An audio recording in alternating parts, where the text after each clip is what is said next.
Que vous soyez en couple ou célibataire, apprenez l'amour intelligent en regardant le résumé de la thérapie de l'amour.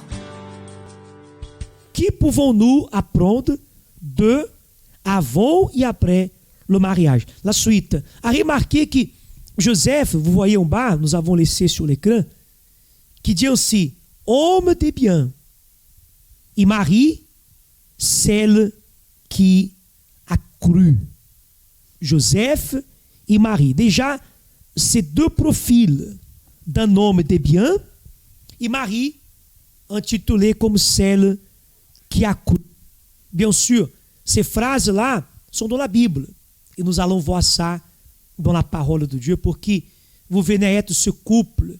Regarde cette affirmation au sujet de Marie. Dit ainsi, heureuse celle qui a cru. Vous voyez? Heureuse celle qui a cru. Parce que les choses qui lui ont été dites de la part du Seigneur auront leur accomplissement. Donc, pourquoi il est important de parler de celle qui a cru? Parce qu'ici disent qu'il y a une promesse. Il y a une promesse.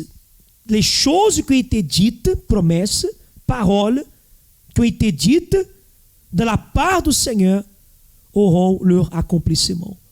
Donc, quand on veut voir l'accomplissement de Dieu dans notre vie conjugale, amoureuse, si vous êtes célibataire, donc il va déjà falloir démarrer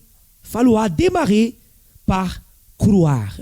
Croire. Donc, Marie, Viviane, celle qui a cru. Celle qui a cru.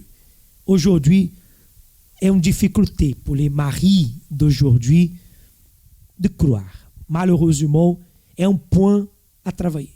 Oui, c'est vrai que pour que Dieu accomplisse la promesse dans notre vie, il faut qu'on croie. C'est ce que Dieu demande. Ça, c'est la chose que Dieu demande, c'est ça, qu'on croit. On n'a pas besoin d'avoir des conditions, on n'a pas besoin de quoi que ce soit. Si on croit, il suffit pour que Dieu puisse réaliser le miracle de notre vie. Parce que quand on observe ici chez Marie, quand on dit celle qui a cru, il faut qu'on revienne dans l'épisode qu'elle a cru. Elle a cru en quoi? On croit, elle a cru. En quoi? Elle a cru lorsque l'ange, nous avons abordé ça la semaine passée, quand l'ange est venu et a dit à Marie que Dieu lui avait fait grâce. Dieu vous a fait grâce, Marie, car tu vas enfanter. Et cet enfant sera fruit du Saint-Esprit. Donc, elle a cru dans cette parole. Elle a cru alors dans quelque chose qui jamais s'était passé auparavant. C'est ça un point important. Jamais dans l'histoire, on avait entendu parler qu'une femme était tombée enceinte du Saint-Esprit. Jamais. Nous parlons d'Abraham dans la campagne d'Israël. Et on sait que dans le cas d'Abraham et Sarah, ce n'était pas que Sarah elle a eu un enfant de la part du Saint-Esprit. Non, Abraham est parti pour l'intimité avec Sarah. Il a dû d'avoir. Mais dans le cas de Marie, c'était la première fois dans l'histoire, elle n'a jamais entendu cela auparavant, qu'une femme pouvait être enceinte sans avoir relation sexuelle, encore vierge, et en plus, par le Saint-Esprit. Donc, croire en cela était quelque chose d'extraordinaire. Et ça, c'est un point que nous devons apprendre. Marie, et Joseph aussi doivent apprendre à croire, parce que beaucoup d'hommes aussi ne croient pas qu'il peut être un homme réalisé, un homme avec une femme de Dieu à côté de lui.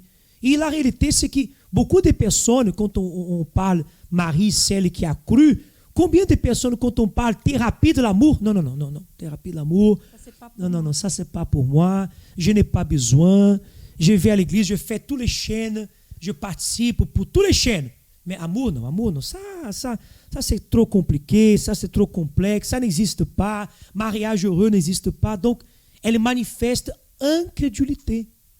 Et Marie n'a pas manifesté incrédulité. Elle a manifesté foi, confiance dans quelque chose que ses yeux n'ont jamais vu. Et peut-être vous n'avez jamais vu un mariage heureux. C'est pour ça que vous ne croyez pas. Parce que nombreuses fois, elle croit dans la parole du collègue, dans la parole de malédiction qu'elle a écoutée. Il y a même ceux qui croient à l'horoscope, qui croient dans la voyance, qui appellent les services de voyance pour demander si elle a chance dans l'amour.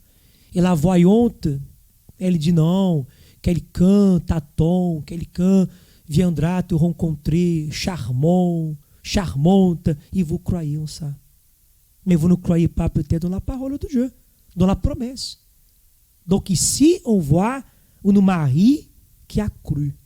Et qui a prouvé. Et qui a prouvé que la promesse allait s'accomplir. Maintenant, Joseph, homme de bien, là dans le livre de Matthieu, dans le chapitre 1, déjà le verset 18 aussi, qui dit ainsi, Matthieu 1, 18. Voici de quelle manière arriva la naissance de Jésus-Christ. Marie, sa mère, ayant été fiancée à Joseph, se trouva enceinte par la vertu du Saint-Esprit, avant qu'ils eussent habité ensemble. Et Joseph, verset 19, son époux, qui était un homme de bien et qui ne voulait pas la diffamer, se proposa de rompre secrètement avec elle. Donc la semaine passée, nous avons déjà compris un peu que cela était une sorte de sacrifício que Joseph l'a fait. Un tipo de sacrifício. Un homme qui était prêt à sacrifier pour sa femme. Un homme de bien. Un homme qui est prêt à faire des efforts.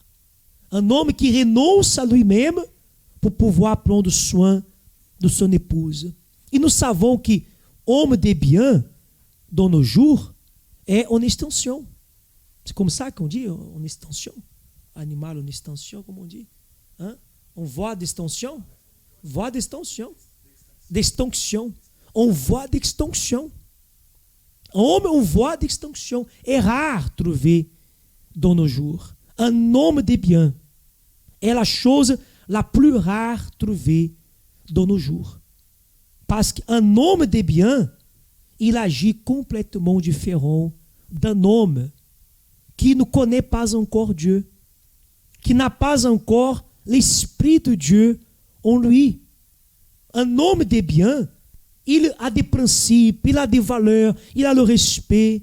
Un homme de bien, il ne fait pas du mal à son épouse. Un homme de bien, il ne diffame pas. Ne diffame pas. Un homme de bien, il ne parle pas mal de son épouse. Il respecte, il la valorise. Vous savez que quand vous faites du mal, bibliquement parlant, à votre épouse, vous êtes en train de faire à vous aussi.